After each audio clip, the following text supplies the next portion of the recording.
welcome to this week's Cool Tool Show and Tell. Our special guest this week is Kern Kelley, no relation. Kern, why don't you introduce yourself to our audience and tell us who you are? Sure, thank you. So I'm a teacher. I'm an educator in Central Maine. I work at RSU 19, which is about 2,500 students.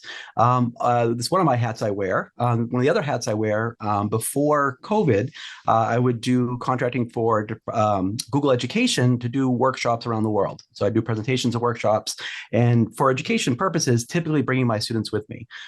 So we would go and put on events and do things pretty much everywhere. And then COVID hit, and so that slowed down.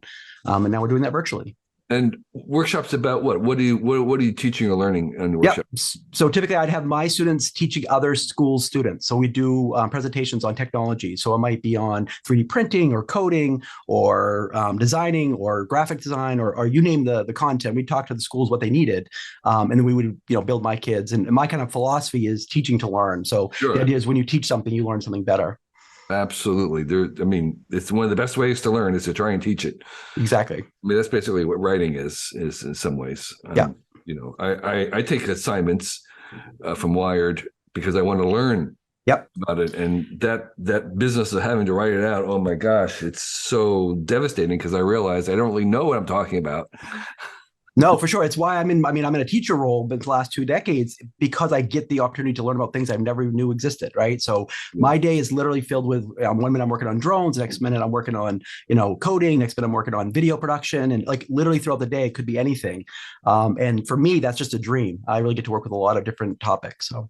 Okay, well, this is great. So tell us about one of your favorite tools. Yes. So the first one, as a teacher, is kind of like comes with the territory. This is crucial. This is Nomatic traveler backpack, and so I am very much a backpack snob. I did, hours upon dozens and dozens and dozens of hours of research on the exact perfect backpack I want. I've had many. And for me, wasn't just a backpack for school, like bringing textbooks back and forth. It also had to be very easy to travel with. As I mentioned, we travel around the world. So this is mission critical, that it would do exactly what I needed to do when it needed to. So this is where I landed. It's a little expensive for a backpack for a Maine teacher, but it's perfect for what I need it for. It's got. So I'm going to pause you for a second because I want to describe this to the people who are just listening. Oh, for sure. It's like a day pack kind of a size. Yep. It's sort of gray, your standard small pack looking thing. So right now it's pretty indistinguishable. So tell us about what's inside. Yeah, for sure. Thank you for reminding me of that. So one is the fact that it does the standard travel where it will flip out for laptops, and so that you can lay it down when you're going through security. It also pretty easily holds 2 laptops at the same. Like you can put a couple of them in there. I have a MacBook 16 Pro and a Alienware, and it's some pretty heavy duty machinery, and it fits all there fine. Plus an iPad Pro. And for me, when we're doing these presentations, again, it's mission critical that I basically have a spare tire. So one machine goes down, I have a laptop with me. So that's not an option. It also has this ability to, and this is something to explain to the audio listeners, you can zip another kind of layer here and it unfolds to have an expansion slot. So if you get there and you need to bring more stuff back with you than you came with, you have a kind of that ability to freedom to do so. Because it expands. And there's 2 flavors. There's like, I don't remember exactly. There's like a 40 liter and a 30 liter, something like that. I got the bigger one. And this is. You have a 40 liter. And the other kind of pockets in the back, are there packets on the side for your water bottle, that kind of stuff? Yep, exactly. Water bottle on the side. Again, another crucial thing going through the airport. All this stuff has, 2 very strong zippers on the sides, little pockets everywhere. This also, again, when you're flying, you want to be able to reach down or reach up somewhere without having to search for something, but just know where it is. And so that kind of helps with all that. And what about the weight? Is it suitable for actually kind of like backpacking? That's a great question. I don't care about the weight. I don't care. I as long as it does what it needs to do, that was never a factor for me. Like I would take it as heavy as it needed to be. It is on the heavier side. So if that's a factor, I wouldn't think this would be a great backpacking type one. It is good for like if you're going for a weekend somewhere, you need to bring some tech, but you also need to bring some clothes. That middle section that unzips can give you ample space to put in outfits and stuff. And remind us of the name again of the brand or the model. Sure. So this is the Nomatic Navigator Travel Backpack. Nomatic is the brand? Yes. Yep. And they have all kinds of stuff, but that's the one I landed on. Yep. Yeah. And do you have any recollection of about how much it was? Yeah, it was about $300, Okay. which is on the high end. It does come with a lifetime warranty, but you can look into that. And the other tip I'll give you, if you go on their site and it's the first time you've been there, they give you like a 10%, discount, that kind of thing. Sure. Yep. Nomatic Co or Nomatic? Nomatic. Oh, I see. Okay. Nomatic. I Okay. think it's supposed to be a takeoff nomad. That's my guess. Right. Okay. Well, thanks. That's a great one. What's your second tool? My second tool, so we got our wonderful backpack, our teacher backpack. We're going to put some stuff in it, right? So this is one of the other hats we do is we actually run our local access channel from our school. And so we do access channel, meaning what's the access channel? Cable. And so way back in the days of cable, of course, we have a video version as well. But all the school events, concerts, soccer games, basketball games, anything that goes through the school that's public that we want to share, our kids broadcast it. And so we have a lot of media, of course, through, we could do to that. And so one of the things that happens is media storage and media transitioning when taking videos from one place to another, or if you want to, share something. I have a million of these little, little adapters and transistors that go from USB-C to USB-A and whatever, all these things. This is the one that I really like. This is called the Budi, BUDI. Okay, can you describe it? For sure. Well, I'm going to tell you what my students told me it looked like, which I didn't even think of until they said, they go, Mr. Kelley, that looks like a vape. It is not a vape, but it's just basically a little cylinder. This one's black. I think they come in red. Hand size. I'm not sure exact dimensions of it, but the cool thing is it's a very sturdy metal case around it, and it will slide out. Which gives you the option to store your micro SD cards, and as well as other things. And so also built into this is this little cable here, which I'll explain. So this is a USB-C to USB-C cable that allows you to also use this as a reader. And so I can plug. You have this vape-looking handheld stick or wand, and you pull it up. The telescope's out the top. There's a bunch of things with some slots for cards. And then there's a bunch of, I see, there's a whole bunch of adapters. Exactly. Okay. Yeah. So this cable goes, the one that comes with it is USB-C to USB-C, but you can plug in these little heads to make it go almost from anything to anything. So USB-A, Lightning, USB, or micro USB, I should say, all that kind of stuff. Right. So it's a this to that. It's kind of like the ultimate universal cable adapter all in one little. That's right. Here's the way I like to think of it. If Batman had an SD card carrier, this is what it would look like. This would be the one. Okay, and that's called, again, what's the name of that? The BUDI is the brand, Budi.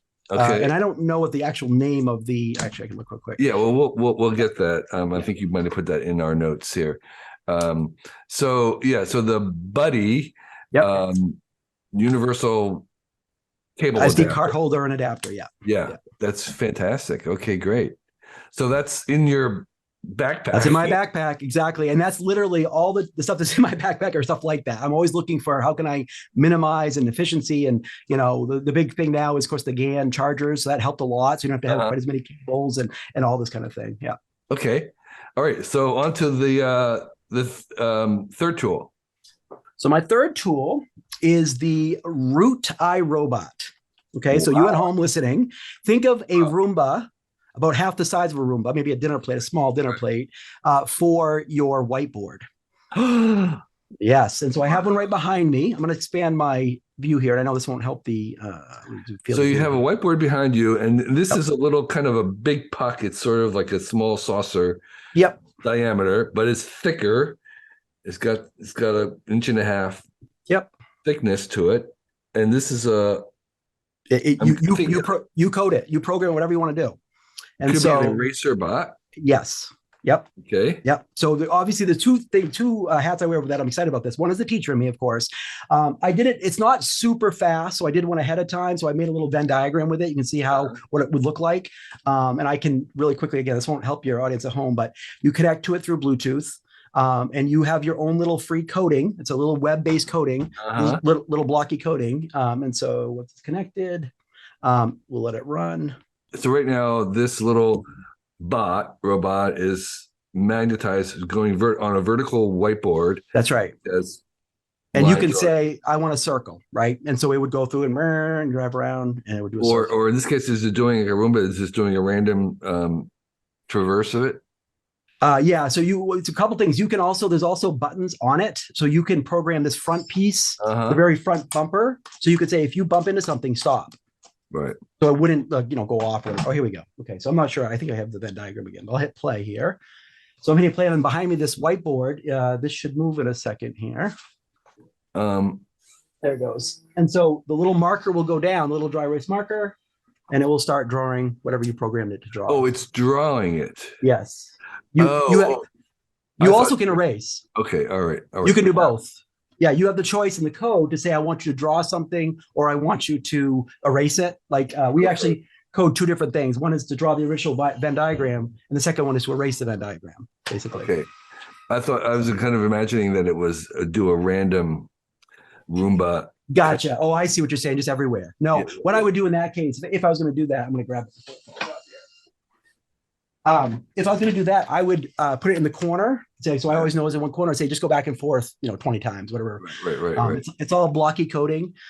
The reason why I like this, not only for the function of doing whiteboard stuff, which is cool, for my students. And so one thing that we do coding. In Maine, we actually have a computer science new initiative this year that I'm a part of. We provided hardware for districts. Every school in the state of Maine received what kits that they wanted. They could choose Spheros, which are a type of robot, Spike kits, which are a Lego product, Merge cubes, are another product. But anyway, what happens is we really want to make sure that kids understand when they're coding something virtually and they transition that into the real world, into a robotic thing, they can see the results of their changes in code immediately. And so going from that kind of mental, aspect where they're just thinking about something, they can actually see it in real life. And so that to me is a huge learning ability for them to do that. And then these are called again, what are they called? The Root iRobot. It is an iRobot product, just like your Roomba, basically. Oh, wow. Yeah. Wow. Okay. So the Root is an iRobot learner version. Yeah. And that's right. Exactly. And if you go to code.irobot.com, you'll see the free website. There's no information collected. It looks like just blocky coding. You can code a virtual version, so you can see what it's going to look like beforehand. Okay. And then when you're ready to go, it's like, okay, play, and now you do it in the real world. And what do they run, the Roots? These are $200. Okay. And are Roombas programmable? I mean, if you had an old Roomba or something, and you wanted to play around with it? That's a good question. I don't know that the official brand Roombas. I've seen other knockoff devices that are comparable but not necessarily Roomba specifically. I've never seen that. Yeah, well, I was just wondering if there was a little market in used Roombas that people didn't want, and kids can go and program these. Absolutely. No, I think, and this also comes with, if you don't have like a big whiteboard at home and you want to use it with your kids, it comes with ground, because there's also color sensor here. Right. So if it runs into a red line, you can say stop or turn around or whatever you want. Right. And so you could put stuff on the ground or whatever, just like a Roomba. Right. Okay, that's really cool. Okay, thank you for that. So Kern, how about your fourth tool? My last tool, I'm super excited about. So this is the yes, on a dolly. Oh well, it's the way I can get it in here. Roll it on over. Looks like a 3D printer. It is a 3D printer. 3D printers are kind of a dime a dozen now. There's all kinds of them out there. And we have the very high-end Ultimaker. I'm actually looking at an Ultimaker S5 right there in front of me. So those are super expensive, very nice, very lovely. This one is what I consider like the workhorse. This is like the Honda Accord of 3D printers. Because at the lower end, especially in schools, the number one issue is not the ability to 3D print the most beautiful thing, it's print time. If print time takes an hour per item, you can't do a classroom. So we'd rather have more printers that do a pretty good job, than having the best ones ever, because it doesn't work out. And as you mentioned on the dolly, we also, and this is educational thought in my head, the way we roll it, all of our printers are on dollies that can roll into a classroom. So whatever you're teaching, if you're teaching language arts, math, science, hey, I need some 3D printers, Kern, no problem. That afternoon, I can have 5 or 6 or 10 of them, whatever you need in your room. And that way, it used to be we have the maker spaces where the teacher would go to the printers, and it didn't happen because there was another thing to stop it happening. So we have them on wheels. I have a Prusa, which claims to be kind of the workhorse, and actually it was a kit that I put together. How does this So we worked with Prusa's. I've been fortunate over time. We've been doing this for the last, as long as printers have been kind of a thing, to do. I don't know the exact number. Let's say a dozen different brands and types and whatever. Oh. And this, for me, this Flashforge Finder 3 is the best bang for your buck. If you get much lower than this, you don't want a project to keep it working just to the sake of keep it working, right? It's more work to get it going than it is to use it. Yeah. But you can't have it so expensive that it's out of reach. So this is, to me, as low as I want to go. So this is the new model. We actually have a lot of the 2s. This is the version 3. It has a heated plate. It has, it's a pretty good bed as far as size. You can actually take the head apart if you need to repair it, which is huge. And again, they're not very expensive. If you go directly through the company, they're like under $400. And so we can get. So how does that relate to the Prusas? Are they cheaper than Prusas or more reliable than Prusas or what? We found them to be more reliable. Now that's anecdotal, but that's more reliable. The other factor, which is huge, so there's a website or service called grid.space, and we have Chromebooks, as many schools do. So our kids can't usually print directly from there. They don't have a slicer. That's an offline version, right? That you can work directly from the Chromebook to the device. With the grid.space, that has a 3D modeler that has finders in it. So they can actually use their Chromebooks to slice their creations from Tinkercad, say, and then they can get into the printer. And they can't slice on a Chromebook with a Prusa because why? They could if it's in that same, if Prusa has a web-based version slicer. Oh, because you don't have any apps. Exactly. Okay. There are workarounds. Like we have some machines that we install Linux on and did it. I mean, there's ways to do it, but you want it to be as smooth as possible. Huh, that's interesting. I had not thought about that. So everything you do has to be browser based 100% for the kids. 95%, but yeah. That's our default. Like there's once in a while where you can't because you just can't for whatever reason. There's tools. We actually, if what we do, my passion project, if you want to call it that, my students do a weekly live show where they talk about these type of tools, virtual tools, and the purpose of that is for kids, whatever you have for a device, if it's an iPad, a Chromebook, a laptop, whatever it is, here's web-based tools that you can use that are free that you can create something with, and so that's what we do. Right. And so obviously that's limiting, but it's also not limiting if you don't know about it. So these are examples for kids to learn about. Oh, I didn't know about photop.com. Like that's a whole thing that I can use whatever device you have. And now you have this tool that's like great for creation. That's a fantastic. I love the idea of entirely all basically open source or free. Yes. Web-based resources. And there must be alternatives or, comparable substitutes for everything, right? From pretty darn close. Like again, everything is everything, but like once in a while, you'll have something that just there's, and sometimes, and I'm also too, like, I'm not interested in a trade-off. Like, it works, but it's so much harder to make it work because it's open. Sometimes there's a trade-off there. Again, I'm not talking for you or I'm talking for our kids. But if it's free and open and available and kids can just jump in and do things with it. Yeah. And what we do in it's basically modeled on cool tools. It's just for geared towards middle schoolers, is we show an actual product. So during the show, you're going to do a drawing, you're going to build something, you're going to make a 3D model. Sure. And by the time you're done, the kids have a good understanding of how to do it. So going back to this printer, which we didn't really talk about. Yeah. So sing some of the praises here. What do you like about it? The reliability. So it's super sturdy. If something does break, like it does, like any printer, things get gummed up or whatever. It's really easy to take the head off and to jump in and to like clean it out. There's no proprietary stuff. We actually 3D printed. I don't know if you can see this, but we 3D printed the holders for the sides, to be able to put spools exactly with spools on it. And again, it's small enough. And the other thing too, this is a factor for some of the less expensive printers that don't have a lot of hardware around it. We don't want kids to know, like, oh yeah, don't put your hand in there. And so it's not a glass plate, but at least they kind of have a feeling like, oh yeah, I understand. This is where I shouldn't put my fingers in there if I'm printing. This is removable. And it's kind of like the Prusa tool. You have a magnetic heater plate. And is it the same thing where there's a SD card slot that it's not really Wi-Fi, right? You can do both. There's a USB regular A slot. You can do Wi-Fi to it. We actually choose not to. Again, in school, only because I don't want a kid printing something across the school that they don't even realize they're printing. Like, oh, I printed this thing and I don't know what it is, and it starts up in a different room. So that's the only reason why we use the USB drive almost as a bottleneck. Okay, no, you would be very careful about you're printing this thing. You're gonna walk over, you're gonna plug it in. It's a conscious choice. Right. And again, the cost of this one is about what? Under 400. Okay. And so again, if you get it from directly from the source. And the brand is what? Let's see, Flashforge is the brand. This is the Finder model. And so this is the Forge. Yeah, Flashforge, and then Finder, and they have different, they like how every company like that, they have different models going up. But this is the base one. I mean, like I said, we have the Ultimakers. We have a belt printer, like the ones that have the conveyor belts, so that we can do an entire class set of projects overnight instead of doing one by one. Have you dipped your toe into resin printers? No, only because, not because we don't. Again, believe me, I'm right there. There is obviously concerns about safety, and as far as like, again, anything can be safe, but it's different when you have kids. Like the bang for your buck.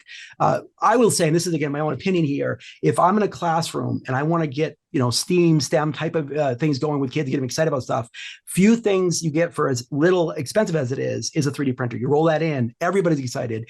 When they're building things, it's a real product they're going to hold in their hands.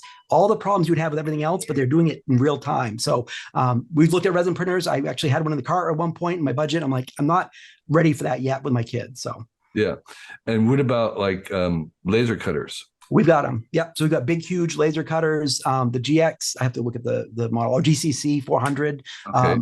Our kids do laser cutting. We actually have a program. All of our middle schoolers, 5th through 8th grade, go through our integrated technology program. Mm-hmm. They all make their own skateboard. Every kid makes their own skateboard from scratch. So they get a blank. They get a blank. Yeah. We actually had a woodworking company in the state of Maine who made like Zoo York boards, which are really high-end boards. We would buy the blanks from them. The kids would drill the holes. They would, they'd sand them. They'd do all the woodworking component of it. When they're done, they have a working multi-$100 would be if you bought it skateboard. They painted in art class the whole thing. That is fantastic. What a great thing. And you're buying the trucks, the little wheel things. They're not. Yes. So how we do that is the kids actually buy their own, and if they want to, they can donate to buy another one for another kid that can't afford it. Yeah. We've never been without extras. Yeah. That's fantastic. That's a great project. I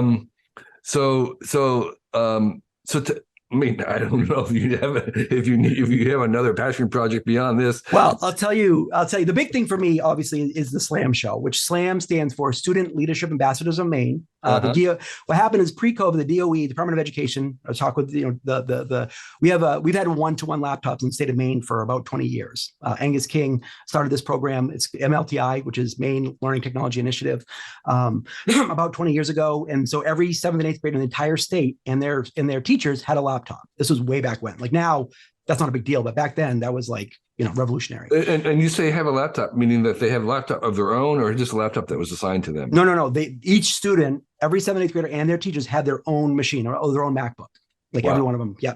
So again, I've said this at different conferences, and somebody's like, "Oh my God, that's so many." I'm like, "Yeah, but again, Maine, it was about 70,000. Like that'd be like a suburb of somewhere in California or something." But what that did is it changed the playing field where as a teacher, oh yeah, every one of my kids have a device. It's fine. Like I'm not have to worry about that and signing out things or whatever. And it changed the conversation so that now, 20 years later, we got COVID money just like everybody else. And we were able to do things like these computer science kits that are hardware based. We're buying a lot of equipment because we already know that the one-to-one is there. When a lot of places, when they had to go one-to-one and go virtual because of COVID, Maine was pretty good in the sense that we've been doing it for 15 years. So it wasn't like this one, crazy new thing we've never done before. Kids know what to do. Parents know what to do. Generally speaking, it was okay. Yeah, that's really fantastic. And so, are other states sort of borrowing what you have pioneered? Yes. We've been reached out by like Hawaii and different states and have come to, like, how did you do that? And again, now, my opinion now, this is actually considered MLTI or MLTI 2.0, because to me, a device, a laptop or a Chromebook is table stakes. That's where you start in school now, pretty much. And then from there, what else can you do with it? And that's where these other types of hardware come in, where these are what I can do. And as I mentioned at the SLAM show, the purpose of that is, okay, you have this device, maybe you don't have this other hardware, but what are some creative tools right now you can go on and make? The one I know you've talked about before, Tinkercad's an easy one, right? It's free. Kids can jump on there. They can build things. Even if you're not doing the 3D printing component of it, it's still worth your time to kind of play with and figure out. And we've got dozens of different examples of that type of thing, that type of creation product. Right. I use Tinkercad. I was just using it last night, and I noticed that there's now the circuit component, which I didn't know about, and I haven't tried. It's great. And again, but here's the here's where I think we come in as educators, is the skill stacking, where we're saying, okay, you did that Tinkercad. Now take that model you created. Yeah, we can 3D print now. That's cool. But we're going to bring that into, we use another program called CoSpaces, which is a virtual reality environment. And now you're taking that model and you're going to do AR with it. And so one thing we're actually working on this year is my kids are going around, we're putting an augmented reality layer on top of the school. Basically, Wow. so wherever you are, so parents come in for a basketball game, they hold up their phone. Oh, I need to know where the bathroom is. And those arrows would show which direction to go and where to be. Cool. Yep. That's really fabulous. This is really great. Well, thank you so much. We'll have links in the description. If you have more that you want us to include, just send them to me. And sure. I really appreciate your enthusiasm. I wish we'd had you in middle school. That would have been great. Well, if you ever want one of my students to do this, say the word, because I would love it. They're awesome. It sounds really fantastic. Again, thank you for sharing your love of good stuff and cool tools. Thank you. Well, as I said, I literally have listened to every cool tools, and every time at the end of it, I would think in my head, like, which tools would I have picked? And so yeah. Well, great. You did a great job. Thanks for sharing. I appreciate it. Thank you so much. This year, our Cool Tools blog will be 20 years old, which means we've been posting something new every day for 20 years. It's only possible because of the very engaged and knowledgeable readers and listeners like yourself. You've kept this place going, and we are very grateful for you. With this idea of 20 years in mind, we decided to try an experiment this year, and I'm inviting our guests and listeners to join me on our Cool Tool Show and Tell, which is the program that you're listening to right now. So if you feel you'd make a good guest on this podcast and have 4 uncommon tools that you'd like to share with us, please sign up on our form on the website, and we'll see about inviting you. You must be comfortable talking on a video, and you need to have some tools that you can show. We record on, as you know, on Zoom. We do a YouTube version, a video version of it, as well as an audible version.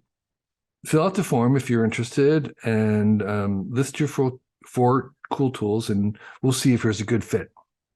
The applications aren't guaranteed in any way, and we're looking at tools that are new to us and appropriate tools, and whether the times will work for you.